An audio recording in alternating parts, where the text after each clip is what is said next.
Esta conferencia comenzará a grabarse.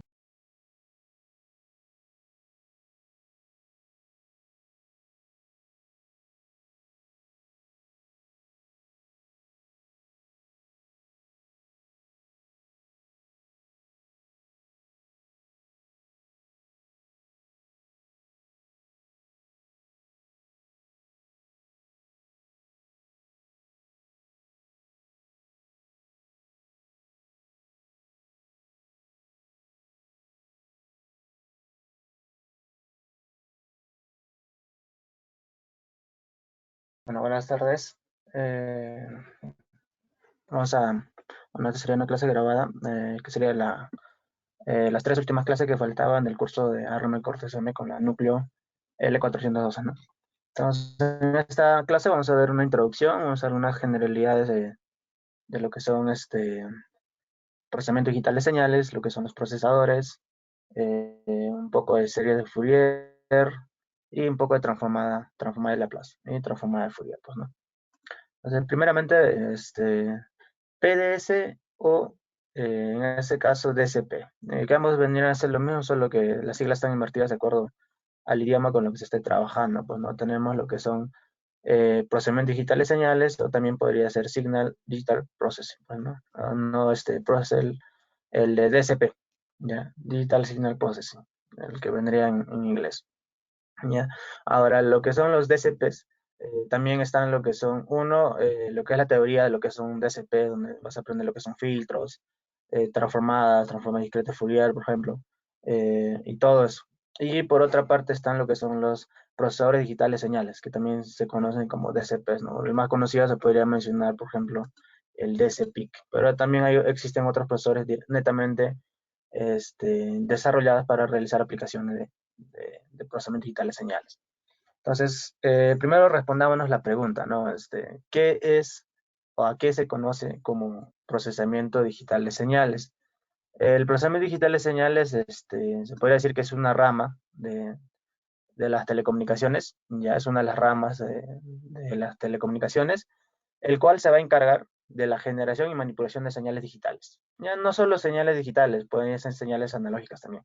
Entonces, una de las ramas de las telecomunicaciones que se va a dedicar a lo que es la generación y manipulación de señales, ya sean digitales o también podrían ser lo que son analógicas, ¿no? Como en este caso vamos a hablar directamente de digitales, tendremos que estar hablando de sistemas digitales. Entonces, vamos a tener, ¿cómo se va a dar lo que es el procesamiento? Vamos a tener una entrada digital, ¿ya? Y vamos a tener otra salida digital. Pero la entrada no va a ser lo mismo que la salida.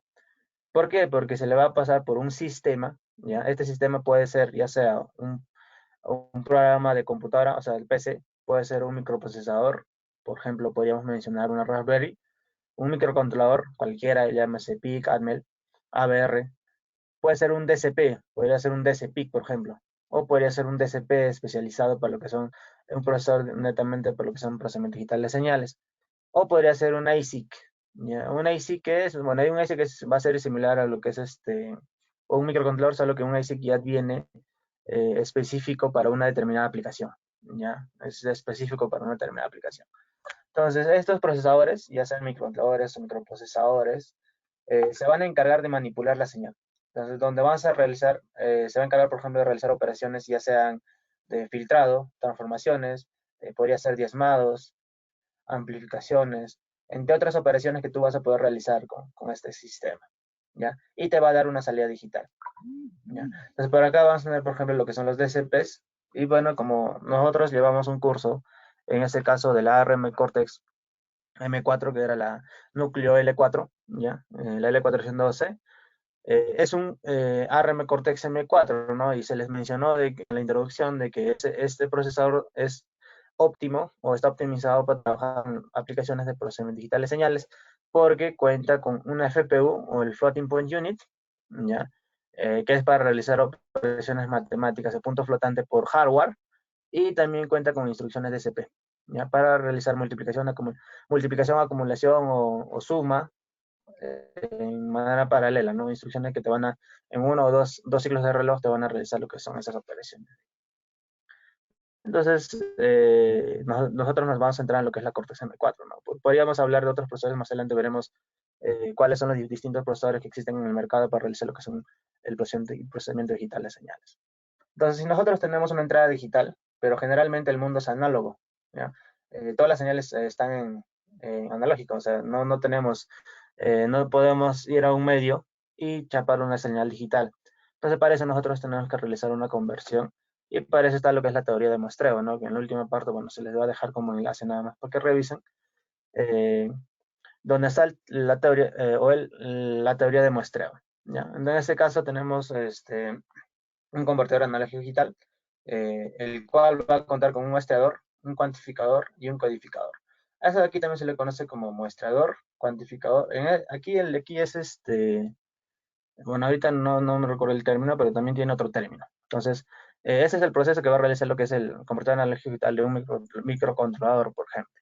Entonces, si nosotros estuviéramos trabajando con el convertidor analógico digital de la L4, toda esta operación aquí del muestreo, cuantificador y codificación lo va a hacer, ¿no? El convertidor digital. Entonces nosotros vamos a tener una entrada analógica o varias entradas analógicas. Vimos que nosotros podíamos trabajar también con DMA para tener varias entradas, en modo scan, por ejemplo, y tener varias conversiones, ¿no? Entonces nosotros simplemente lo que vamos a hacer es inyectarle una señal analógica y esa señal analógica va a ser convertida en un código binario, ¿no? En este caso va a depender de la resolución con la que estés trabajando. En este caso del micro va a ser de 12 bits, una resolución de 12 bits. Entonces, el procesamiento digital de señales, o PDS, se va a centrar uno en lo que es, bueno, acá dice, ¿no? Generación y manipulación, y otro también podríamos mencionar el que se va a encargar de lo que es el almacenamiento, transmisión y transformación de la información en el sentido de la teoría de información de señales, de señales digitales. En este caso, cuando hablamos de digitales, es lo mismo de hablar de sistemas discretos, ¿no? Entonces, deberías saber también lo que son la teoría de lo que son sistemas discretos, sistemas lineales discretos, lo que son la discretización, transformada Z, entre otros temas que deberías conocer, pues, ¿no? En lo que son las aplicaciones, tenemos aplicaciones en audio, imagen y video. Por ejemplo, podríamos mencionar lo que son los sintetizadores de audio o grabadores de audio, ¿no? Reproductores digitales, por acá tenemos, por ejemplo, un reproductor de MP3, audífonos, headphones, aceleradores gráficos, por ejemplo. También tenemos compresión de imágenes y video, cuando nosotros vamos a hacer, por ejemplo, procesamiento de imágenes, cuando vamos a hacer reconocimiento de imágenes o reconocimiento de video. Eh, por ejemplo, por ahí unas aplicaciones comunes que hoy en día se trabaja bastante es con OpenCV, ¿no? Es una librería abierta, ¿ya? Open source, que te va a permitir, por ejemplo, manipular imágenes y videos, ya sea en vivo o con imágenes o videos que ya están almacenados en un disco duro. También podemos mencionar en lo que son aplicaciones en lo que es restauración de imágenes, ¿no? Por ahí hay bastantes. Hoy en día, mejor dicho, si tú tienes una foto vieja, ¿ya? Lo que pueden hacer es te restauran esa foto, ¿no? Y para eso lo que se aplica es lo que es la teoría de lo que es procesamiento digital de señales. Tenemos lo que es la industria automotriz, por ejemplo, para lo que son el procesamiento de lo que son las señales de un auto, por ejemplo, del motor, otros sensores con los que va a controlar el automóvil. Tenemos aplicaciones en lo que es la computación y el cálculo numérico, en lo que son comunicaciones. En este caso, obviamente, va a ser comunicaciones porque, por ejemplo, cuando hagamos lo que son la transferencia de voz y audio, voz, datos o multimedia, sí o sí se tiene que primero procesar esa información y recién enviarse, ¿no? Ya sea modulando o ahí encriptando, entre otros procesamientos que se va a realizar. Tenemos lo que son aplicaciones en medicina. Por ejemplo, ahí podríamos mencionar lo que son sistemas de monitoreo y supervisión. Cuando vas a trabajar, recuerden que, bueno, todos los equipos, lo que son equipos médicos, trabajan bastante con sensores y necesitas procesar esas señales, pues, ¿no? Sistemas de rehabilitación y medicina deportiva, por ejemplo. eh, y por ahí podríamos mencionar lo que son telemedicina. Tenemos en lo que es la tecnología militar, lo que son sistemas de control, por ejemplo, de aviones, automóviles, entre otros, indicadores de vuelo, por ejemplo, de un jet, por ejemplo, lo que son sistemas de comunicación militar y sistemas de navegación, por ejemplo, llámese radar, por ejemplo. Por ahí tenemos también aplicaciones en lo que son automatización y robótica. Por ejemplo, en lo que es robótica, cuando nosotros trabajemos con lo que es reconocimiento de voz, por ejemplo, o audio, o reconocimiento de imágenes, ¿no? O de video, para que, por ejemplo, el robot se oriente, ¿ya? En este caso se llamaría como visión robótica, pues, ¿no? Por ahí tenemos otras aplicaciones como análisis espectral, entre otros, o síntesis de voz, reconocimiento de voz, ¿no? Que existen hoy en día. Entonces, obviamente, cuando tú trabajas con lo que es presión digital de señales, te tienes que centrar en uno de estos, ¿no? O sea, no vas a poder abarcar todo eso. De acuerdo a lo que tú haces o a lo que te dedicas, tienes que, por ejemplo, dedicarte, digamos, si te dedicas a lo que es la parte de automatización y robótica, te vas a meter directamente a lo que es la teoría de procesamiento digital de señales, pero para esta rama, ¿no? Obviamente va a ser lo mismo para todos, pero como dije, es un campo bastante amplio. Ahora veamos como un verso, ¿no? En este caso, de lo que son eh, lo que es el analógico versus lo digital, ¿ya? ¿Cuál es la diferencia, por ejemplo, cuando nosotros trabajamos, por ejemplo, con filtros analógicos y filtros digitales, ¿ya? ¿O cuál es la ventaja de lo que es un sistema digital a un sistema análogo? Cuando nosotros trabajamos con sistemas análogos, bueno, obviamente la resolución va a ser infinita. No tenemos, por ejemplo, como un sistema digital o un microcontrolador, por ejemplo, que la resolución, por ejemplo, del convertidor analógico digital va a ser 12 bits. O el DAC, ¿no? Si tienes un digital analógico, o sea, un convertidor digital analógico, puede ser también de 12 bits. Y ahí tienes una resolución finita. Pero cuando tú trabajas en el mundo análogo, la resolución va a ser infinita. Va a ser continuo el tiempo. ¿Ya? Ahora, lo que es los sistemas digitales, bueno, acá había un lapsus. Acá, bueno, para pasar se lo va a corregir, acá debe ser digital. Cuando trabajas con sistemas digitales se trabaja en tiempo discreto, ¿ya? O sea, en ciertos intervalos de tiempo y para eso nosotros trabajamos con lo que son las frecuencias de muestreo, por ejemplo. Y para eso tú tienes que aplicar lo que es la teoría de Nyquist, para no aplicar lo que es, por ejemplo, el sobremuestreo o que es para mostrar una señal de manera correcta, ¿ya? Continúate en la amplitud, ¿ya? Acá también vas a tener de que la amplitud va a ser ciertos intervalos discretos, ¿ya? Ahora, en lo que es lo que son sistemas analógicos, nosotros a partir de resistencias, capacitores, inductores, diodos, por ejemplo, y transistores, comparadores o amplificadores operacionales, nosotros vamos a poder construir un sistema, por ejemplo, un sistema de filtro pasivo, RC, LC o RLC, o filtros activos, ¿no? Con amplificadores operacionales, ¿ya? Y generadores de señales, por ejemplo, generadores sinusoidales, un oscilador de Colpix, por ejemplo, un oscilador de onda cuadrada, un oscilador de onda triangular, por ejemplo, lo puedes hacer usando estos componentes de aquí. Pero ¿cuál es la ventaja o cuál es la desventaja? Que cuando nosotros, por ejemplo, diseñamos filtros bastante selectivos, a la hora de diseñar, por ejemplo, un filtro activo con un amplificador operacional que sea bastante selectivo, va a ser bastante complicado, pues, ¿no? Porque tienes que aplicar ahí teorías, tienes que aplicar lo que son fórmulas, y ahí tienes que hacer el circuito y es bastante complicado. Entonces, para eso nosotros trabajamos con lo que son sistemas discretos, en el cual nosotros usando combinaciones del mismo microprocesador, o sea, que en este caso, en otras palabras, programación, vamos a poder generar, ¿no? Estos mismos sistemas usándolo en un sistema digital. Por ejemplo, filtros IR, filtros FIR, filtros adaptativos, transformadas de Fourier, por ejemplo, aplicadas a una señal. Y todo eso nosotros lo vamos a hacer o lo vamos a poder realizar usando hardware digital, ya sea un microprocesador o un microcontrolador, y sus instrucciones, pues, ¿no? Entonces, ¿cuál es la ventaja de que nosotros vamos a poder implementar funciones mucho más complejas que serían casi imposibles, ¿no? En construirlo cuando estemos trabajando en lo que es el analógico? Por ejemplo, aplicaciones de codificación de voz sería casi imposible hacerlo en todo analógico. O reconocimiento de voz en todo analógico sería bastante complicado, o mejor dicho, imposible. Pero en sistemas digitales nosotros podemos hacerlo. Ahora, ¿cuál es el reto de nosotros trabajar con lo que son temas digitales? De que o mejor dicho, producir una representación digital que adecuadamente represente los valores de una señal analógica. En otras palabras, de que cuando nosotros muestremos la señal o cuando nosotros cuando realizamos la conversión, debería parecerse, o al menos nos tendría que dar la información suficiente para nosotros realizar el procesamiento, pues, ¿no? Es lo que quiere decir, ese sería el reto. Entonces, ahora, en lo que es el procesamiento digital de señales, no es que todo sea color rosas, ¿no? Que no solo sea, que no todos tengan ventajas, también tiene sus limitaciones, pues, ¿no? Entonces, por ejemplo, en lo que es la ventaja, podemos decir que es más flexible, debido a que si los parámetros cambian, nosotros podemos actualizar el código nada más, sin ningún componente, o sea, sin modificar un componente externo, nosotros simplemente modificando código, nosotros podemos adaptar nuestro sistema.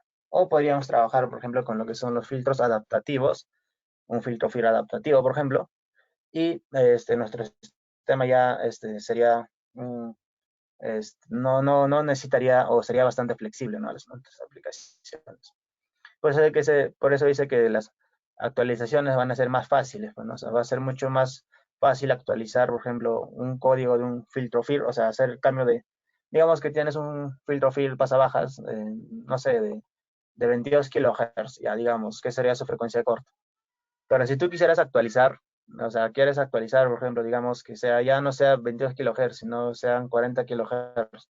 Lo único que tenías que hacer es simplemente modificar los parámetros del filtro FIR mediante el código y no tenías que modificar nada externo, ¿no? Pero lo que no pasaría cuando tú estés trabajando en modo analógico, que cuando tú quisieras cambiar, por ejemplo, la frecuencia corta y tengas un filtro LC o RLC, por ejemplo, tendrías que cambiar, sacar los componentes, aumentar o disminuir lo que son los valores de la resistencia, los capacitores, o en este caso los inductores, pues, ¿no? Que sería la ventaja. Ahora, un sistema digital es altamente lineal, ¿ya? O sea, dentro del rango dinámico siempre va a ser lineal. Como he dicho, es altamente lineal, no quiere decir que siempre va a ser lineal.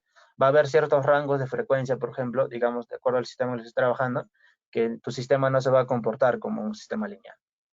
Ahora, ¿qué es un sistema lineal? Bueno, tienen que saber lo que es la propia linealidad. Bueno, digamos que cuando tú multiplicas la suma de dos señales por una constante, debería ser la misma suma de esas dos señales multiplicadas individualmente, ¿no? Por la misma constante. Algo así, eso sería lo que es la teoría de linealidad de sistemas. Mejor control sobre la precisión. En este caso, por ejemplo, para eso trabajamos con lo que es el Floating Point Unit, por ejemplo, y por ahí tenemos lo que es el Fixed Point Unit también, para nosotros manejar lo que es la precisión de lo que son los cálculos numéricos cuando estamos procesando señales digitales, ¿ya? Ahora, se puede hacer lo que es la multiplexación, ¿no? De canales, por ejemplo, digamos que cuando hacemos cuando estás trabajando con varias entradas analógicas, nosotros podríamos procesar esas señales multiplexándolo, ¿no? Multiplexando en el sistema. Pues, por ejemplo, ese de aquí sería el convertidor analógico de una STM32. Aplica lo mismo para una STM32L4 también. Bueno, vamos a tener, bueno, aquí debe ser un filtro analógico. Ya, ese es el filtro es un filtro anti-alias, anti-aliasing, que lo que nos va a permitir es que nos va a limitar lo que es la frecuencia muestreo. ¿Ya? Es para que no ocurra lo que es el aliasing, eso es lo que es el filtro analógico. Tenemos lo que es el convertidor analógico, que nos va a dar un valor digital. Una vez procesada la señal, lo que nos va a entregar también va a ser otra señal digital, ¿ya? Y esa señal digital nosotros tenemos que sacarlo, o también lo podríamos almacenar, ¿no? Lo podríamos almacenar ya sea en un USB, lo podríamos almacenar ya sea en la nube, enviándolo mediante protocolos IoT, por ejemplo, o sea, mediante MQTT podría ser, o podríamos también simplemente procesarlo y simplemente sacarlo por convertidor analógico digital, que sería el DAC. Ahora, a partir del DAC, el DAC no es que, por ejemplo, tengamos una señal sinusoidal, esa señal ha salido por acá, no es que va a salir así continuo, va a salir siempre así retendido como una escalerita, una escalerita. Para eso está, por ejemplo, las teorías de lo que son el muestreo, ¿no? Como, por ejemplo, la transformada Z te ayuda a entender eso, cuando son, por ejemplo, el retenedor de orden cero, pues, ¿no? Entonces va a ser más o menos así como una escalerita, y eso, ¿cómo lo podemos corregir? Eso lo vamos a poder corregir con un filtro analógico, ¿ya? Es un filtro de reconstrucción. Ese de aquí se le conoce como filtro de reconstrucción. ¿Cuáles son las limitaciones? De que, por ejemplo, vamos a tener lo que es el efecto de aliasing, ¿ya? Tenemos que tener bastante cuidado. Ahora, ese efecto de aliasing va a depender de qué tan rápido va a ser, por ejemplo, el convertidor analógico digital de tu microcontrolador o el microprocesor con el que estés trabajando. O la frecuencia que tú quieras mostrar, ¿no? Por ejemplo, vimos que el convertidor analógico digital de lo que es la L4 puede realizar hasta 5.6 megasamples, si no me equivoco, por segundo, pues no serían prácticamente 5 millones de muestras, ¿ya? Y ahí podrías muestrear, pero no señales más o menos de esa frecuencia. Entonces, aquí lo que son los sistemas digitales van a estar sujetos o van a estar limitadas por lo que es el efecto de aliasing, ¿ya? Ahora también vamos a tener lo que es el efecto de longitud de palabra. En este caso, por ejemplo, con lo que es el ruido en los cálculos, ¿ya? No es que el DCP sea completamente silencioso, quiere decir que no es que genera ruido, ¿no? En este caso, en los cálculos, o mediante los cálculos, por la palabra con que estés trabajando, pueda que te genere ruido, porque la precisión, recuerden que es, digamos que tienes una precisión de 32 bits, 8 bits, 16 o hasta 64 podrías llegar, ¿no? Pero ahí, eh, mediante esa precisión, va a ir aumentándose lo que es el ruido. Ahora, ¿de qué también va a depender lo que es el procesado que vas a realizar? ¿O con qué rapidez lo vas a realizar? Va a depender también de la velocidad del procesador, de la frecuencia de funcionamiento y cómo se ejecutan las instrucciones dentro del procesador. Entonces, por ejemplo, el microcontrolador con el que trabajamos llega a trabajar hasta los 80 MHz. Entonces, la frecuencia máxima con la que trabaja tu procesador va a ser 80 MHz. Y ahí tienes que ver, ¿no? Eh, qué tan rápido hace, por ejemplo, el filtrado de 30 muestras, 100 muestras, ¿ya? Y que solo tienes un intervalo, digamos que para procesar 1000 muestras y después las siguientes 1000 muestras solo tienes un intervalo de 1 milisegundo. Entonces tienes que ver que tu sistema o el procesador realice el filtrado de esas 1000 muestras antes de que llegue la siguiente muestra. Eso de ahí se conoce como una aplicación en tiempo real o un real-time application. Bueno, real-time application. El reloj de computación puede ser causar interferencias. Esto va a depender también de la frecuencia que se trabaja. Ahora, ¿cuáles son los temas relacionados con procesamiento digital de señales o, en este caso, con lo que son los procesadores digitales de señales? Procesador digital de señales. Uno está, bueno, obviamente tienes que conocer lo que son los convertidores digitales, los ADCs, tienes que saber manejar los ADCs, ya sea, por ejemplo, usando DMA o simplemente si por ahí el microcontrolador, algunos microcontroladores básicos, por ejemplo, los DCPIC, algunos DCPIC, otros sí, no cuentan con DMA, pero cuentan con lo que es el modo scan, por ejemplo, el scan mode, ¿no? O sea, el modo de escaneo, el modo continuo y el modo discontinuo, ¿no? Esas formas de trabajar en lo que son los computadores analógicos digitales deberías conocerlo, pues, ¿no? O sea, deberías conocer de cómo configurar, por ejemplo, el ADC con el procesador con el que estés trabajando. Luego deberías saber también lo que son los convertidores digitales analógicos, que son los DAC. Si el analógico digital es para convertir, ¿no? Así, para convertir una señal analógica a digital, el DAC hace lo contrario. Pues, ¿no? El DAC lo que hace es lo reconstruye, lo va a reconstruir. Luego deberías conocer lo que es la teoría de muestreo, de cómo se realiza lo que es el muestreo.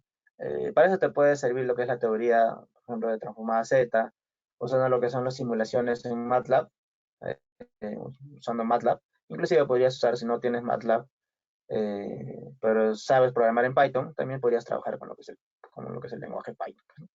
La cuantización. En este caso, bueno, la cuantización simplemente es darle rangos, ¿no? En este caso, por ejemplo, digamos que tienes esta señal analógica.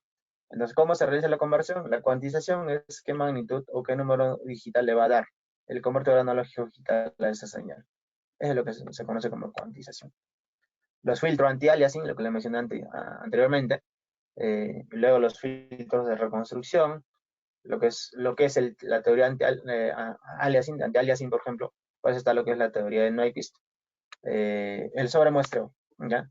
Algunas veces se realizan muestreos exagerados, mejor dicho, o podrías realizar más muestras de lo que tú puedas procesar. A eso se le conoce como sobremuestreo. Por ejemplo, aquí en lo que es anti-aliasing, acá tenemos lo que es la teoría. Nos acabamos de tener una entrada de una señal. Ahora, este de aquí, el triangulito, es el espectro, ¿ya? Es el espectro de la señal. No quiere decir que eso de aquí está en dominio del tiempo, eso de acá está en el dominio de la frecuencia. Por eso es importante también que tú conozcas lo que es la transformada de Fourier, ya sea continua, en tiempo continuo, y también la transformada de Fourier en tiempo discreto. Es importante que tú conozcas, ¿no? Entonces acá tenemos un filtro anti-aliasing, lo que va a hacer es que los espectros de esta señal de aquí no se solapen. Solapamiento quiere decir que, por ejemplo, este de aquí choque con esto, o sea, esté dentro de su intervalo. Entonces, en ese caso, lo que va a pasar es que tú pierdas información de la señal. Y prácticamente cuando tú quieras reconstruir esa señal que está con efecto aliasing, lo que va a pasar es cuando tú quieras reconstruir no lo vas a poder reconstruir. Eso se le conoce como anti-aliasing. Entonces, para eso nosotros tenemos de que cuando nosotros queremos muestrear, ya, la frecuencia de muestreo o FM debería ser, o mejor dicho, mayor a 2 veces frecuencia, 2 veces la frecuencia de la señal, es el mayor, o sea, la frecuencia de la señal, máxima de la señal. Entonces ahí, si fuera menor, por ejemplo, a ese ahí, va a ocurrir lo que es el efecto aliasing, eso aquí se le conoce como solapamiento. Solapamiento de lo que son los espectros de frecuencia, pues, ¿no? De la señal. Entonces, si fuera la frecuencia de la señal, la frecuencia muestreo, que sería acá, superior a 2 veces la frecuencia de la señal, entonces en ese caso sí no va a ocurrir lo que es el efecto de aliasing. Se puede observar acá claramente que prácticamente los espectros están separados y nunca va a ocurrir un solapamiento. Y aquí prácticamente se están topando porque prácticamente la frecuencia muestreo es igual a 2 veces la frecuencia máxima de la señal. Y ahí prácticamente está al tope. Pero cuando tú simulas esto, o sea, esa es la teoría. Teóricamente, o sea, teóricamente eso es lo que te dice, ¿no?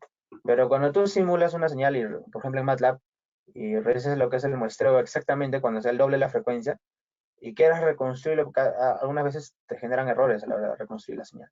¿Ya? O sea, reconstruir me refiero a que tú tienes una cierta cantidad de muestras digitales, y de esas muestras digitales, tipo usando un convertidor digital analógico, quieres reconstruir la señal. Entonces, pueda que tengas problemas. Puede ser recomendable que sea superior. ¿Ya? No solo igual a 2 veces la frecuencia de la señal, sino sea mayor. Por eso que acá prácticamente acá te muestra lo que es el espectro de la frecuencia. Esa parte aquí de espectros lo vamos a hacer más adelante. También está en la presentación. Entonces, ¿cuáles son las aplicaciones típicas en lo que podrías trabajar? Extracción, por ejemplo, de información como de amplitud, fase, frecuencia y contenido espectral. En contenido espectral, por ejemplo, cuando tú trabajas con transformada de Laplace, disculpen, transformada de Fourier, por ejemplo, discreta. Multiplexación, modificación y, por ejemplo, podrías tener lo que son las modulaciones, modulación de señales, comprensión de datos para, por ejemplo, enviarlo por un canal, o, por ejemplo, por ahí, cuando tú vas a codificar, ¿no? Por ejemplo, el MPG, para lo que es pues, o sea, también, por ejemplo, para lo que es el Moving Picture Expert Group, pues no son tipo formato de imágenes, ¿no? Que serían compresión de datos. Y, por ejemplo, bueno, bueno, en este caso, cuando vas a trabajar en retroalimentación y señales de control. Bueno, yo estoy en ese rubro, lo que son control. Entonces podrías trabajar con lo que es robótica, por ejemplo, vehículos que van a trabajar en una fábrica, por ejemplo, o control de procesos, ¿no? Y para eso también te sirve lo que es el procesamiento digital de señales, ¿no? Cuando tú quieres conocerlo, o cuando conoces, quieras saber un poco más de la teoría. Separación de señales ruido. ¿Ya? Para esto, ¿qué cosa nos sirve? Filtrado, pues, ¿no? Eso es lo que es separación de señales ruido. Cuando se realizan filtros pasa abajo, filtros pasa banda, filtros rechaza banda, filtros pasa alta. Y lo que es la autocorrelación. Por ejemplo, la autocorrelación se usa bastante cuando estás trabajando con lo que son filtros adaptativos, o en este caso cuando trabajas con controles adaptativos. Tienes lo que es la convolución discreta, obviamente. Y cuando vas a hacer almacenamiento de señales en formato digital, para su análisis podrías almacenarlas, por ejemplo, en lo que es la transformada rápida de Fourier, o Fast Fourier Transform, o la transformada discreta Fourier, que sería Discrete Fourier Transform, ¿ya? Y entre otros, pues, ¿no? Esas son las aplicaciones típicas que tú vas a encontrar. Ahora, ¿cuáles son los productos, o en este caso los procesadores un poco más, los más conocidos o los más comerciales? Porque existen otros, obviamente otros fabricantes que no están en esta presentación o este slide. Tenemos lo que son los procesadores, por ejemplo, en este caso, de los famosos MSP 430, ¿no? De Texas Instruments. Existen placas Launchpad, por ejemplo, que son, bueno, en este caso estos micros son de 16 bits. Obviamente son micros low power y están diseñadas para trabajar también con lo que es el procesamiento digital de señales, ¿ya? Están optimizadas para trabajar con eso. Luego también tienes, en este caso, el Texas Instrument también. ¿Ya? En este caso aquí se está incluyendo prácticamente simplemente Texas Instrument. Tenemos, por ejemplo, los procesadores Delfino, ¿ya? En este caso la arquitectura C2000. Esa es una arquitectura, no es que sea una familia, en este caso es una de las arquitecturas propias de Texas Instrument, que por ahí tiene, por ejemplo, placas Delfino o Piccolo. Por ahí yo tengo una, si no me equivoco, es Delfino, una Delfino, que es prácticamente es un bastante potente, porque prácticamente un microcontrolador de doble núcleo, ¿ya? Que es donde tú vas a poder realizar aplicaciones, por ejemplo, de control, manejo de motores, señales, entre otras aplicaciones bastante robustas. Tienes lo que es la serie. En este caso, como dije, estos microcontroladores son de tiempo real para, por ejemplo, lo que son aplicaciones este, en tiempo real, ¿no? En este caso, bueno, se les expliqué en la clase introductoria, creo que lo que son aplicaciones de tiempo real. Y son de 32 bits, pues, ¿no? 32, son micros de 32 bits. Luego tienes los estelares también, de Texas Instrument, ¿ya? TI Embedded Processor, por eso dice, que van a ser unas Cortex M3. Bueno, vimos de que las Cortex M3 no están 100% optimizadas para trabajar con lo que son procesadores digitales señales. Tienen limitaciones porque la arquitectura Cortex M3 no cuenta con un punto flotante o instrucciones de STP para trabajar con señales. Pero en este caso, para señales un poco básicas, cuando trabajar aplicaciones básicas, tú podrías trabajar tranquilamente con este microcontrolador porque es un microcontrolador de 32 bits y una Cortex M3. Luego tienes unos procesores, en este caso el Cortex A, que son ya aplicaciones, o muchos procesadores para aplicaciones con sistemas operativos, eso también se los expliqué, o microprocesadores ya, pues no, tenemos Citira, la C600, que tienes un DCP, prácticamente es un procesador DCP con arquitectura ARM. Tienes los multicore, que van a también ser los DCP, que serían los C6000, que ya son un poco más robustos, pues no, mejor dicho, ya son prácticamente robustos. Y tienes las 65000 también, que van a ser ultra low power DCP, o sea, procesadores digitales señales de bajo consumo. ¿Ya? Entonces nosotros, bueno, obviamente deberíamos conocer lo que son, en este caso, lo que es una STM32, bueno, qué cosa nos ofrece. En este caso acá tenemos prácticamente un diagrama de bloques bastante conciso, que va a aplicar, ya sea por STM32 F3, F4, F7, L4, ¿no? Ahora, todos esos de aquí, todas esas familias, siempre, bueno, en este caso la F7, ¿no? Porque la F7 es una Cortex M7, ¿ya? Pero las demás son Cortex M4. Entonces, al ser una Cortex M4, va a contar con un Floating Point Unit, va a contar con instrucciones DSP, va a contar con lo que son convertores analógicos digitales, digital analógicos, vas a tener lo que son los convertores analógicos digitales, vas a tener amplificadores, comparadores. Si tú te fijaste o revisaste, estuviste curiosando, digamos, curioseando, lo que es el microcontrolador con lo que cuenta la placa, eh, tiene comparadores y amplificadores, ¿no? Y ahí en su hoja, o su manual de referencia está de cómo usar y cómo configurar esta parte de aquí. Entonces, cuenta, ¿no? Con amplificadores y comparadores. Tienes lo que son los moduladores Sigma Delta, por ejemplo, o de emuladores en este caso, de 24 bits. Por ahí tienes, por ejemplo, lo que son los protocolos de comunicación I2S, por ejemplo. El I2S es cuando tú vas a trabajar con códex de audio, ¿ya? O con audio, por ejemplo, para síntesis de voz, reconocimiento de voz, este protocolo es bastante usado, ¿ya? Con microcontroladores. Entonces tienes este protocolo. Es similar a un SPI, es bastante similar, pero obviamente tiene otras características un poco más específicas. ¿Ya? No es igual que la I2C, es similar a un SPI, pero no es similar a un I2C. ¿Ya? Entonces, como dije, este de aquí es para trabajar con códex de audio. Bueno, por acá también tienes los comportamientos digitales que van a ser de 12 bits y que podrían llegar hasta 16 bits. ¿Ya? Que podrían llegar hasta los 16 bits. Si no me equivoco, las F7 y las H7 tienen convertidores digitales de 16 bits, no de 12. ¿Ya? Entonces, por acá tenemos, por ejemplo, lo que son, acá los protocolos, ¿no? Que te pueden servir, por ejemplo, para lo que son los MEMS, los acelerómetros, sensores de presión, códex de audio, es lo que decía, códex de audio. Lo que son los moduladores, la acción de datos por acá, lo que es el procesamiento que bueno, aquí está estructurado así. En esta parte va a estar, toda esta parte te va, vamos a decir, todos estos periféricos, porque tú puedes adquirir la señal no solo del convertidor analógico digital, lo puedes adquirir, por ejemplo, por I2S, de un códec de audio, o lo podrías adquirir por SPI, por ejemplo, de un MEMS, un sensor MEMS. O podrías adquirirlo por I2C, por ejemplo, de un acelerómetro. Por ejemplo, podrías adquirirlo por lo que son los emuladores, podrías adquirir la señal usando lo que son amplificadores o comparadores. Entonces, toda esta parte, o mejor dicho, todo este bloque, es para lo que es la adquisición de datos. Ahora, ¿dónde se va a realizar lo que es el procesamiento? El procesamiento se va a realizar en el procesador, ¿no? En este caso, en lo que es la Cortex M4 o M7. Ahora, ¿cómo sacamos el dato? ¿Ya? Uno lo podemos hacer usando lo que es el convertidor digital analógico. Pero muchas veces, la mayoría de los microcontroladores no cuentan con un convertidor analógico digital. Y si cuentan, está un poco más cara. ¿Cuál es la opción? ¿O cuál es la opción con la que nosotros podemos trabajar? Podemos usar, por ejemplo, PWM para sacar la señal. Y por ahí aplicar un poco de filtros analógicos y poder reconstruir la señal. O podrías usar lo que son los, por ejemplo, el I2S, cuando tú vas a trabajar con lo que son códecs externos. Entonces tú, con un códec de audio, capturas el audio. Procesas el audio, por ejemplo, digamos que realizas reconocimiento de voz, o podrías añadirle algún efecto a la voz, y podrías, o simplemente pasar un filtro, por ejemplo, y sacarlo. Y eso lo podrías sacar por I2S. ¿Ya? Y se hizo para un códec de audio. O también por SPI. ¿Ya? Entonces, eso es lo que es la salida. Entonces, es la forma en la que tú vas a trabajar, en este caso, con lo que son los microcontroladores de STM32, del fabricante ST Electronics, ¿no?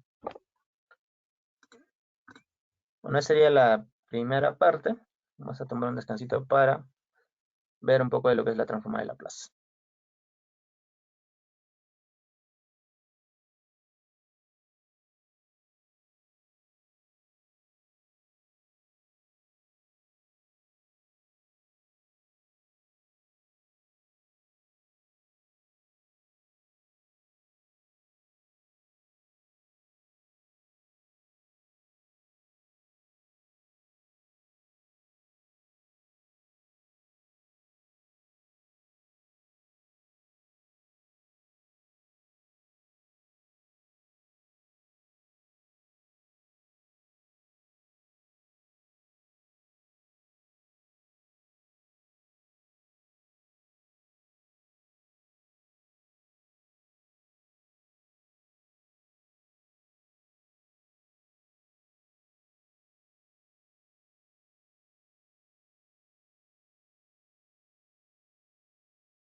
Bueno, vamos a continuar. Vamos a ver lo que es la transformada de Laplace. Una generalidad nada más. Porque en este caso, bueno, ya deberían conocerlo. Entonces, simplemente se le va a realizar lo que es la presentación. Entonces, la transformada de Laplace, en este caso, bueno, tiene varias aplicaciones. Por ejemplo, aplicaciones en control.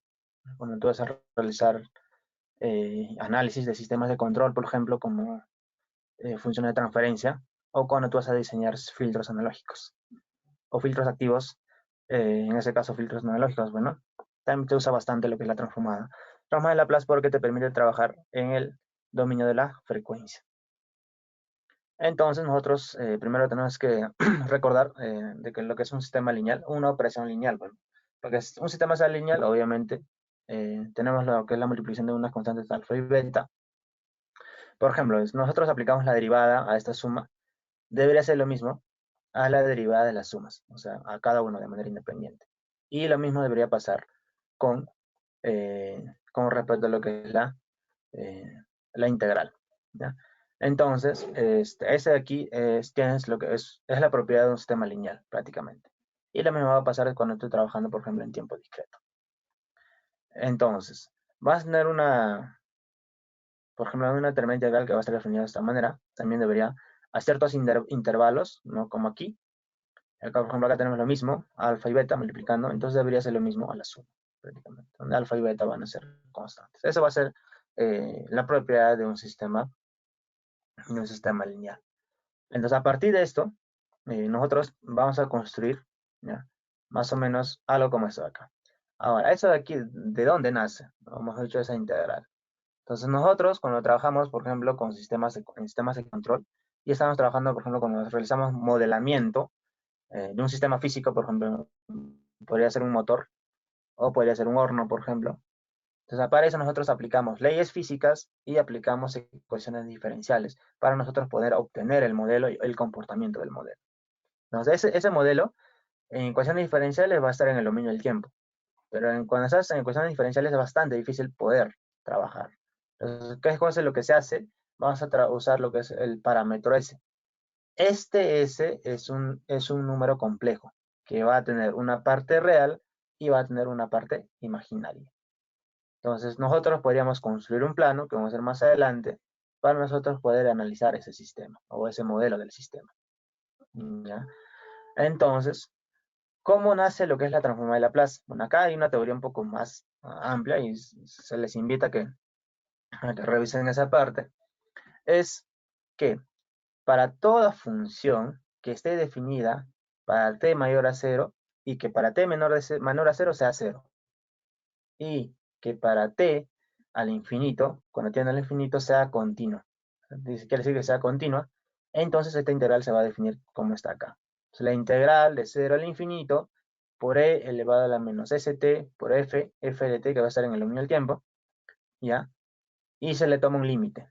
Cuando se le toma el límite, acá, por como está la integral, se le toma el límite. Cuando b tiende al infinito, 0 a b, esta integral aquí debería converger, ¿ya? O sea, debería converger un valor finito, no en un valor infinito, no debería converger en el infinito. Entonces, esta sería lo que es la definición de la transformada de Laplace.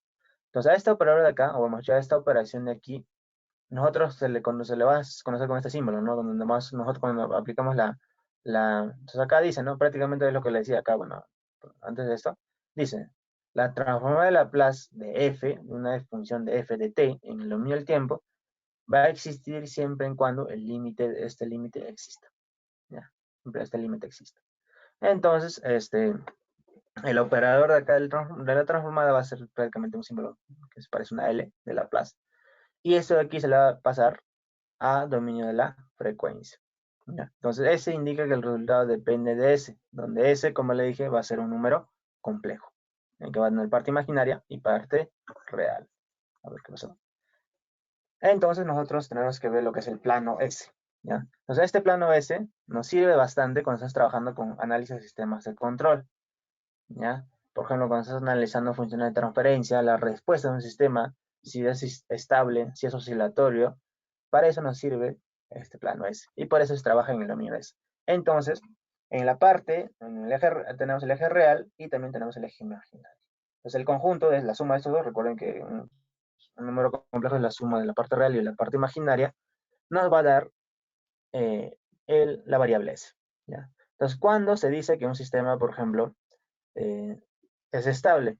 Un sistema va a ser estable cuando los polos del sistema estén en la parte izquierda. ¿Ya? Entonces, a esos polos me refiero cuando tienes una función de transferencia, ¿no? Digamos que tienes, ahora, ¿qué es una función de transferencia? Es una relación entre la entrada y la salida, pero siempre y cuando esté representado en el dominio de S. ¿Ya? Entonces, los polos van a ser todas las raíces del denominador. ¿Ya? Y los ceros van a ser los del numerador, pues, ¿no? Los ceros del sistema.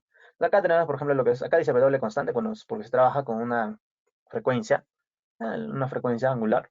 Y acá tenemos lo que es el damping ratio, pues, ¿no? La relación en este caso, la ubicación de las raíces y si el sistema va a ser amortiguado, subamortiguado o sobreamortiguado, va a depender de esta constante de aquí.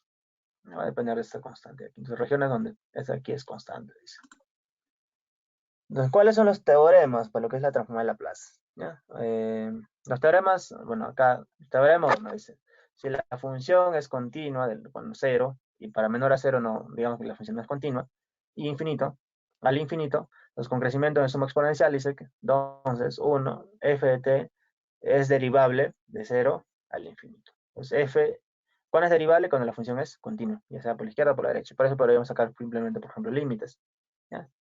Y acá, por ejemplo, la transformada de una derivada va a ser S multiplicado por LF en función de S, menos 0. Obviamente, por ejemplo, cuando trabajamos cuando trabajamos en sistemas de control, todas las condiciones iniciales generalmente se le da cero, ¿ya?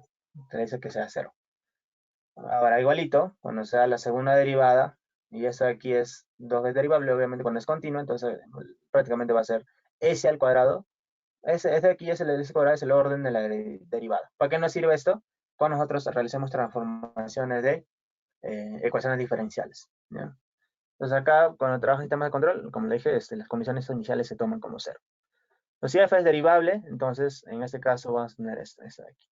Si f es derivable, entonces acá igualito. Ahora, teorema de 2, cuando es integral. Ahora, ¿cuándo va a ser integral también? Cuando va a ser continuo, pues, ¿no? Cuando la función va a ser continua. Entonces, ¿cómo se realiza la transformada de una integral? Va a ser 1 entre s. Si el otro era multiplicar, el aquí la integral va a ser la división, ¿ya? Y el teorema 3, obviamente va a ser lo mismo. Aquí es que, por ejemplo, si f y g son continuas, de 0 al infinito, entonces la transformada de f en función de s va a ser lo mismo que la transformada de g en función de s. Entonces, f es igual a g. Simplemente, siempre cuando eso va a cumplir, cuando f y g sean iguales. No en otro caso. Puede que por ahí otro caso exista. Entonces, generalmente nosotros ya no trabajamos con esta fórmula rara. Porque es un poco complicado, ¿no? Estar viendo lo que es la convergencia. Lo que se hace es se trabaja con una tablita. Esta es una tabla de transformada de Laplace. Por ejemplo, la transformada de una constante va a ser 1 entre s. Y ese de aquí, 1 entre s, es prácticamente la función de transferencia, por ejemplo, de la transformada de una entrada de impulso, por ejemplo, no una entrada step, ¿ya? Entrada de un escalón unitario, ¿ya? Un escalón unitario. Por ahí tienes otros, el seno, el coseno, ¿ya? Exponenciales, y todo eso de aquí se trabaja cuando nosotros trabajemos ya o sistemas de control o diseño de filtros analógicos, siempre se trabaja ya con esta tablita de acá. Ya no es necesario que tú estés realizando lo que es Obviamente no es necesario que te la aprendas, porque ya con la práctica se te va quedando, se te va memorizando. Una de las aplicaciones de la transformada de Laplace es, por ejemplo, la resolución de ecuaciones diferenciales. Otras aplicaciones, control, por ejemplo. Entonces, por ejemplo, acá tenemos una ecuación diferencial. Dice, una ecuación diferencial es una ecuación de relación a la función conocida con sus derivadas. El objetivo es encontrar la función o funciones que derivan de dicha ecuación. Vamos a resolver la siguiente ecuación diferencial, donde va a ser la segunda derivada de y menos 4y igual a 8e elevado a la 2t. Con valores iniciales dice que y0 es 0 y y' 0, o sea, la primera derivada, es 6. Entonces, ¿cómo resolvemos usando Laplace? Entonces, lo primero que tenemos que hacer es aplicarle la transformada a esta ecuación diferencial. Entonces, como hace una derivada, va a ser s al cuadrado multiplicado por y en función de s. Menos y prima, o sea, la primera derivada evaluada en 0. Pero en 0 es igual a 6. Menos y en 0 evaluada en 0. Pero eso de aquí, recuerden que es 0. Por eso simplemente está menos 6. Menos 4 y por s. ¿Ya? Y por s. Eso va a ser igual a la transformada de esta ecuación. Pero esto, como es una exponencial, esta de aquí está aplicando esto. Y prácticamente es lo mismo. Mire. S más 2. S más 2. Entonces, lo segundo que se hace es se despeja y de s. ¿Ya? Tienes que despejar y de s. Que prácticamente y de s quede independientes. Lo que hace es prácticamente acá está factorizando, está igualando, despeja prácticamente y simplemente está despejando y de s en esta función de aquí. Lo siguiente que tienes que hacer es aplicar fracciones parciales, separarlo para que sea un poco más fácil hacer lo que es la transformada inversa. Te vas a tu tablita, a tu tabla, entonces, a partir de estas ecuaciones de acá, obtienes lo que es la transformada inversa y tienes tu expresión en dominio del tiempo acá. Entonces, esto sería la resolución de esta ecuación diferencial. ¿Ya? Prácticamente aquí todos están en función de una exponencial, de una e. Entonces, es más o menos así que vas a usar. Obviamente, esto aquí es cuando vas a trabajar con ecuaciones diferenciales, pero generalmente, bueno, cuando tú te vas, por ejemplo, para la parte de control, digamos, se usa bastante, ¿no? En el análisis de control, diseño de sistemas de control, controladores, modelamiento de sistemas, ¿no? Está bastante. Y eso siempre se trabaja con MATLAB. Espero que se haya entendido. Vamos a ver ya lo que son series y transformadas de Fourier. Un momento.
Vamos a continuar.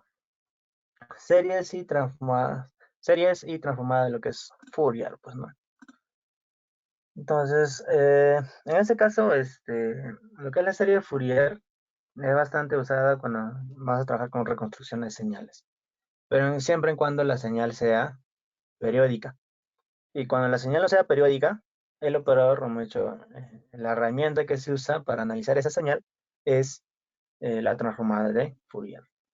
Entonces, en este caso, como le dije, la serie de Fourier en tiempo continuo, porque también también está en tiempo discreto, se usa siempre y cuando la señal sea periódica, ¿no? O sea, t no tiende al infinito, sino sea menos que el infinito, o sea, sea periódica.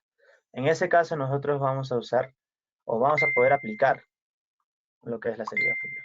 Entonces, la serie de Fourier, en este caso, Fourier lo que descubrió es que cualquier señal periódica se puede reconstruir o representar mediante suma de senos y cosenos. ¿Ya? Es lo que obtuvo Fourier, la identidad que obtuvo. Entonces, esa fórmula está dada por x de t, donde va a ser la señal que nosotros vamos a querer reconstruir, una señal periódica, va a ser lo que son el coeficiente principal, o en este caso se le conoce, por ejemplo, como la componente continua, cuando tú, por ejemplo, estés trabajando en electrónica potencia, aquí se le conoce como la parte DC, ¿ya? Y eso, lo que viene acá, las A sub n y B sub n se conocen como los armónicos, ¿ya? Ese serían los armónicos, primer armónico, segundo armónico, tercer, cuarto armónico, ¿ya? Y casi siempre la señal va a depender solo del seno o del coseno, o en algunos casos va a depender de los dos, ¿ya? Entonces, ¿cómo nosotros vamos a poder obtener? Esta de aquí sería lo que es la representación con senos y cosenos, pero hay otra manera también de poder representar, o sea, esta ecuación de aquí, usando lo que es una notación compleja, de la serie compleja de Fourier, ¿ya? Esa de aquí es la normalita, la que generalmente se encuentra, y esa de aquí es la que es la serie compleja de Fourier, ¿ya? Ambos son lo mismo, ya vamos a ver más adelante que cuando simplemente va a cambiar lo que son los coeficientes. Entonces, la frecuencia angular, B de la sub 0 va a ser 2pi sobre t, donde t va a ser el periodo de la señal.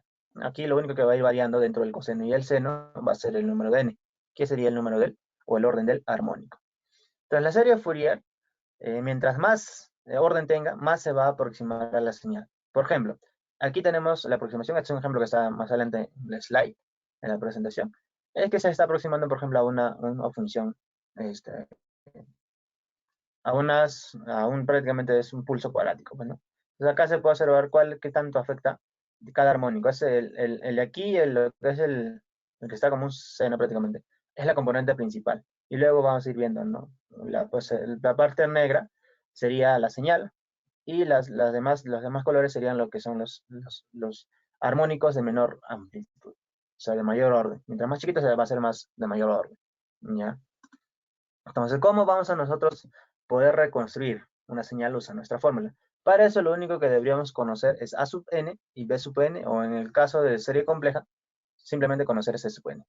Y parece bastante sencillo. Obviamente hay una demostración matemática para que tú puedas llegar a esta identidad, pero la fórmula es esto, ¿ya? Donde A sub n va a ser igual a 2 entre periodo y se va a integrar de menos t medios a t medios.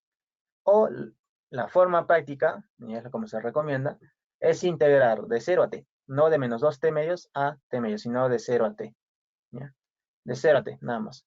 Donde x de t va a ser la señal, o sea, la señal original, ¿ya? Por coseno de nw. Esto va a ser el orden, pues, ¿no? Por derivada. Entonces sería la integral. Resuelves esta integral y ya vas a tener a sub n. Donde a sub n va a estar en función de n, ¿no? No va a estar en función de t, sino va a estar en función de n. Igualito con b sub n, donde en este caso va a ser simplemente cambia por seno, seno por coseno. Y para c sub n va a ser 1 entre t de la integral de menos t medios a t medios, ¿ya? De la señal multiplicado por E menos JNWT, W sub 0, sería la frecuencia fundamental. Ahora, digamos que tú has hallado o tienes los valores de A sub n y B sub n. Entonces, si ya tú tienes estos dos valores, ya no es necesario que tú estés realizando, operando, ¿no? Esa integral. Simplemente podrías hacer que C sub n va a ser igual a un medio de A sub n menos JB sub n. Como este Cn va a ser un valor complejo, ya tienes esta representación de acá. Entonces, en estas integrales, los coeficientes A sub n y B sub n son en función de n en función de, en este caso, la frecuencia fundamental, que sería 2pi sobre t. Y C sub n son coeficientes de Fourier, ¿no? C sub n van a ser los coeficientes de Fourier, ¿ya? Entonces, aquí se conocen lo que son los armónicos, ¿ya? ¿Qué son los armónicos? Son estas componentes, seno y coseno. Entonces, mientras más armónicos tenga, tú puedes sacar tu función, mientras más armónicos le añadas, tu señal, o mejor dicho, esta suma se va a aproximar más a la señal original. Por ejemplo, acá tienes una señal triangular, o diente sierra, y la parte amarilla sería prácticamente la señal, o mejor dicho, la serie Fourier, ¿ya? La serie Fourier. Entonces, mientras más orden tenga, más se va a ir pareciendo a tu señal. Pero generalmente se trabaja más o menos como así, como está así nada más, y ya se aplican filtros y todo eso para eliminar lo que son los sobreimpulsos. Esto de aquí. Las, lo que son los armónicos de orden superior, y ya tienes prácticamente tu señal reconstruida. ¿Ya? Eso es lo que son los armónicos. Entonces, para muchos coeficientes reales, A sub n, B sub n, decaen muy rápido a cero a medida que n incrementa. Entonces, como decaen a cero prácticamente, su influencia en la señal, ¿ya? O su aporte prácticamente ya disminuye, ¿ya? Entonces, por eso simplemente se trabaja con una cierta cantidad de armónicos, nada más. Pero ahora, un ejemplo básico. Entonces, reconstruir esa señal ahí, es que prácticamente es una señal eh, pulsos cuadráticos periódica, que va a tener un periodo de t. Tiene un periodo de t. Entonces la señal va a ir de menos t medios a t medios. Entonces prácticamente nuestra señal está así. Está representada por esta función de aquí. Donde f de t va a ser menos 1 cuando t esté en el valor de t medios a 0. Y va a ser 1 cuando esté de 0 a t medios. Entonces primero aplicamos la fórmula para hallar a sub n. ¿Cómo hallamos a sub n? Con esa fórmula de acá. Primero, del intervalo. Primer intervalo de menos 1, de menos t medios a 0. Es lo que se le está poniendo acá. Menos t medios a 0. Por menos 1, porque acá está el menos por un menos 1. ¿Ya? Luego, la suma, ¿no? Del otro intervalo. Sería de 1, cuando tu t va a ser de 0 a t medios. Ahí están los límites del integral. Resuelves esta integral y resulta que el resultado de esta integral es 0. Entonces quiere decir, en este caso, que a sub n es 0. ¿Ya? Ahora, calculemos para b sub n. Para b sub n, hacemos lo mismo, pero en este caso va a depender del seno. los intervalos, y si resuelves la integral va a depender, prácticamente se va a depender, es una función en valor de coseno, ¿ya? Entonces, en función este está en función de n, del orden del armónico. Entonces, cuando tú, bueno, acá se aplica como una tablita. Entonces, aquí prácticamente tienes esto, ¿no? Entonces, para n0, bn0. Para n par, bn0. Y para n impar va a ser 4npi. Y ya tú con eso reconstruyes tu señal. Y se puede observar prácticamente que la señal es la negrita, miren, y ahí van sumándose lo que son los armónicos de mayor orden, y mientras mayor orden tenga, menor amplitud van a tener lo que son los senos. Los senos. Y ahí prácticamente tienes lo que es la reconstrucción de la Z. Entonces, la serie de Fourier no solo nos permite hacer eso, la serie de Fourier también nos va a permitir analizar en el dominio de la frecuencia. ¿Y qué cosa es lo que se usa para eso? Se usa lo que son el espectro de las amplitudes. Entonces, ese espectro de las amplitudes no van a ser más juntas, más lejos, o sea, porque simplemente es como un espectro discreto, y eso va a depender del periodo de la señal. Entonces, eso lo podemos observar en esta gráfica, sería el espectro de la señal, donde van a ser, esos son pulsos, ese sería lo que es la frecuencia fundamental, o en este caso el armónico fundamental. Luego van a ir creciendo, y mientras más el armónico va creciendo, miren, prácticamente la amplitud va disminuyendo. Entonces, este le conoce como espectro de frecuencia. ¿Para qué nos sirve esto? Por ejemplo, para separar señales, para saber dónde las señales, o en qué frecuencia la señal tiene componentes un poco más, o sea, componentes donde no queremos que estén presentes los componentes, y nosotros simplemente podríamos aplicar lo que es un filtro, por ejemplo. Ahora, entonces, ¿qué pasaría? Ahora, eso sería lo que es la serie de Fourier para tiempo continuo. Entonces, ahora vamos a ver lo que es la transforma de Fourier. Entonces, un momento, por favor.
Entonces, ¿cómo de la serie de Fourier nosotros podemos obtener la transformada de Fourier?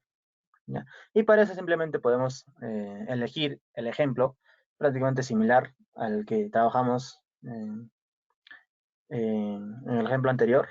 Entonces, lo que vamos a hacer es, o lo que se hace para nosotros obtener lo que es la transformación, entenderlo. Lo que vamos a hacer es, ¿qué pasaría? La teoría es esta. ¿Qué pasaría si este periodo de esta señal de aquí aumenta hasta el infinito? ¿Ya? ¿Qué pasa? O sea, ¿qué pasaría? Sabemos de que la serie de Fourier es cuando el t, o sea, el periodo, va a ser menor que el infinito. O sea, no sea infinito, sino sea menor. Pero ¿qué pasaría si t tiende al infinito? Lo que va a pasar es que estos pulsos de aquí prácticamente se van a ir alejando mientras t va creciendo prácticamente. Se van a ir alejando.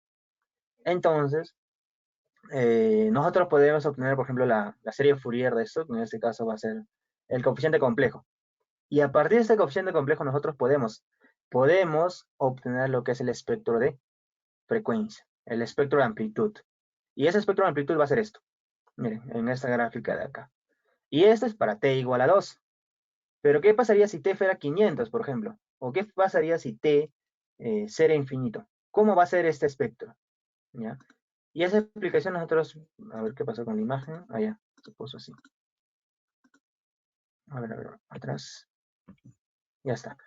Entonces, acá tenemos t igual a 2 y vemos que el espectro, prácticamente que el espectro es esto. Pero ¿qué pasa si t va creciendo? Si t va creciendo, por ejemplo, si t fuera 5, si t fuera 10, si t fuera 20, o si prácticamente si fuera t infinito, con un pulso, prácticamente un pulso igual a... Es como un cajón, ¿no? Se le conoce la función como un cajoncito. ¿Ya? Entonces, ¿qué pasaría si el límite de t es el infinito? Entonces, ¿qué pasa con los coeficientes de la serie Fourier? Entonces, lo que va a pasar es esto, prácticamente. Si nosotros, en el espectro anterior, teníamos que el espectro prácticamente de la amplitud estaba un poco alejado, porque estaba alejado, cuando t tiene el infinito, esos espectros se van a juntar, ¿ya? El espectro de la amplitud, y prácticamente son como está visto en esta gráfica de acá. Pero este es para t500, ¿ya? Se puede observar que para t500 ya prácticamente ya están juntos ya. Entonces, el espectro se vuelve continuo. El anterior, este de aquí, se conoce como un espectro discreto, porque miren, solo están en ciertos puntos. Pero cuando ya t hace infinito, o sea superior, por ejemplo, a t500, prácticamente el espectro se hace continuo. Entonces aquí nosotros ya nos vamos a poder trabajar, porque eso ya prácticamente ya nos da la información. Ya no vas a poder trabajar con lo que es la serie de Fourier. Para esto nosotros vamos a usar lo que es la transformada de Fourier. Entonces, el razonamiento anterior nos lleva a reconsiderar la expresión de la función f de t, no periódica, en el dominio de frecuencia. No como la suma de armónicos en la frecuencia nW, sino como la función continua de una frecuencia W. Ya no va a estar ya no sería W sub 0, sino va a ser W, nada más. Entonces va a ser una sumatoria de esta sumatoria de aquí, como este va a tener el infinito, de menos infinito al infinito, nosotros podemos, esta sumatoria ya como tiene ese infinito, nosotros podemos aplicar lo que es la integral. Pues al cambiar la variable discreta, nw, por la variable continua, ya no discreta, sino continua, w, se transforma en una integral. Eso se transforma en una integral, de la siguiente manera. ¿Ya? De la siguiente manera. Entonces esto aquí, hacemos la operación, resolvemos f de t, y acá tenemos f de t como una sumatoria, y si aplicamos esta, de aquí el límite, obviamente, acá lo mismo, vamos a obtener prácticamente esta expresión. Cuando t tiende al infinito, y nw tienda a w, y w sub 0 tienda a dw, dw es la derivada, ¿ya? La derivada de w, entonces la sumatoria se convierte en esta expresión de acá. Pues acá tenemos una expresión un poco más concisa, donde esa de aquí se le conoce como transformada inversa de Fourier, donde a partir del dominio de la frecuencia, porque la función va a estar en función de W, se va a llevar al dominio del tiempo. Y la de acá se conoce como transformada de Fourier, porque a partir de lo que es la función que no es periódica, vamos a obtener lo que es en el dominio de la frecuencia. Entonces, esto es lo que nosotros vamos a usar para analizar señales o funciones que no sean periódicas. ¿Ya? ¿Y para qué se hace eso? Prácticamente para analizar el análisis espectral. Por eso que siempre cuando trabajas con señales, cuando vas a aplicar filtros, siempre lo primero que vas a hacer es graficar, ¿no? El espectro de la señal. Es lo que se va a poner primeramente. Entonces, las simbologías de cada uno de estos va a ser, por ejemplo, la inversa va a ser esta, y la transformada directa va a ser esta. Entonces, recuerden que la Laplace va a ser una L. Si tú te fijas, esto sería similar a la transformada de Laplace, pero recuerden que la Laplace va a ser de 0 al infinito, no de menos infinito a infinito. Fourier cubre todo.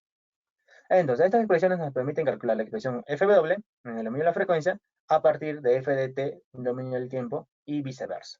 Donde f de t va a ser, obviamente, como es transformada, no va a ser periódica. Pero ¿qué pasaría si esta señal va a ser periódica? Bueno, ya existe otra teoría, ¿no? Vas a obtener lo mismo que sería una serie de Fourier prácticamente, una sumatoria.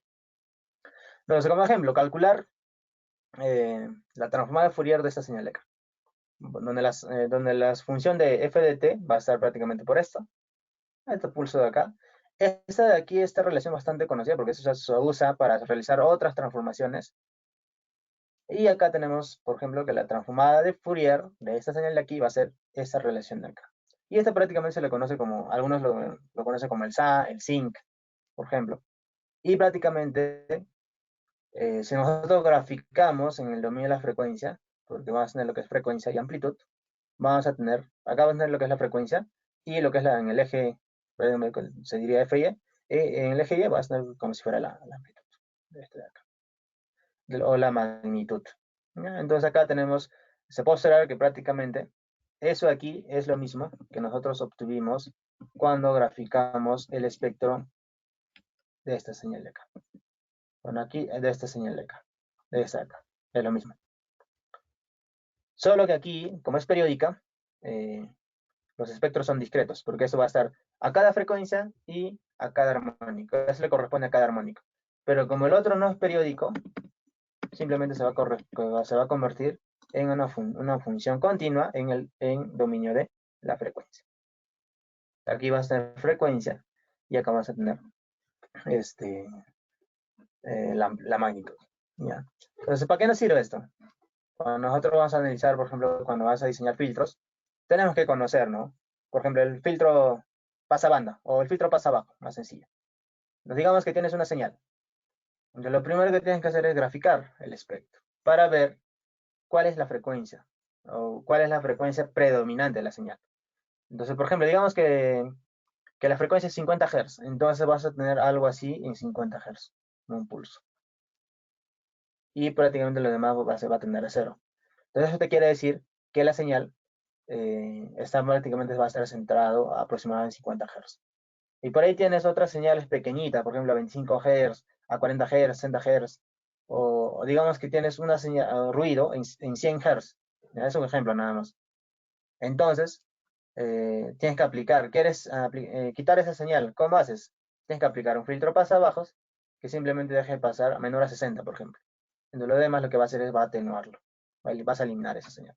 Entonces, para esas cosas te va a servir. Obviamente no solo para eso, para análisis de voz, te sirve para muchas cosas, lo que es el análisis. Este es un análisis espectral usando lo que es la transformada de Fourier. ¿Ya? Entonces, es algo, he tratado de resumir porque es un tema bastante amplio, tiene otras propiedades que puedo usar, ¿ya? Es bastante complejo.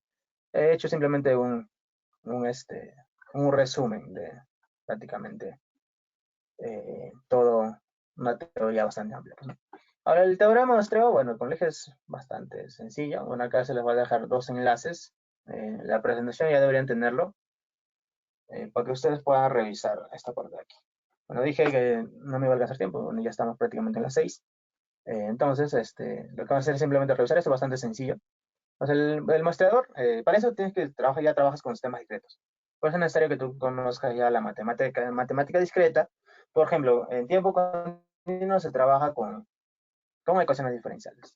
En tiempo discreto se trabaja no con ecuaciones diferenciales, sino con ecuaciones en diferencias. ¿Ya?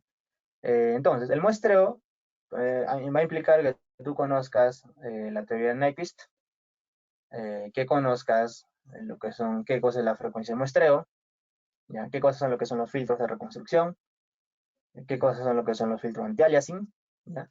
Y toda esa teoría de acá del muestreador, muestreo, cuantificación y codificación, implica la teoría del convertidor analógico digital, ¿ya? Entonces, de manera ideal, o cómo se podría simular, es que nosotros vamos a tener una señal continua, ¿ya? En el tiempo, y nosotros podemos obtener un tren de pulsos a partir de una multiplicación por un tren de deltas. ¿Ya? Es un tren de deltas. ¿Ya? Entonces, a partir de ese tren de deltas, y como está simplemente esto, puedes fijar acá tienes un tiempo de una frecuencia muestreo, vas a poder obtener un tren de impulsos modulado de f de t. Y acá vas a tener un secuenciador, vas a tener, y finalmente vas a tener una señal en tiempo discreto, discretizado. Entonces, esta chamba lo va a hacer el convertidor analógico digital. Entonces, le voy a dejar estos dos links para que ustedes puedan revisar. Y a la siguiente clase, que sería el sábado, si no me equivoco, a ver, vamos a ver qué tenemos para el sábado. Si no me equivoco, es diseño de filtros, o creo que es control PID. A ver, un momento. Vamos a revisar.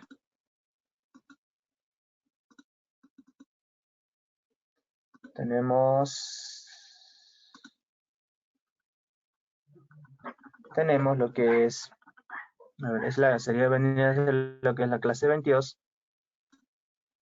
Tendríamos lo que es primeramente, lo que es filtros digitales. Entonces, en la siguiente clase vamos a diseñar filtros digitales y para eso voy a recomendarles, recomendarles que revisen lo que es la teoría del transformada Z, ecuaciones de diferencia, porque es lo que se va a usar cuando nosotros trabajemos con filtros digitales, ¿ya? Y luego la siguiente clase, bueno, que sería el domingo, haríamos lo que es el control PID, que para el cual también yo les voy a recomendar que revisen lo que son funciones de transferencia, un poco de teoría del control PID, porque ya nosotros haríamos lo que es algo práctico, ¿ya? Porque hacer práctica y teoría en 2 horas es bastante complicado. Bueno, sería todo por esta clase, espero se haya entendido y ya nos estaríamos viendo la siguiente clase.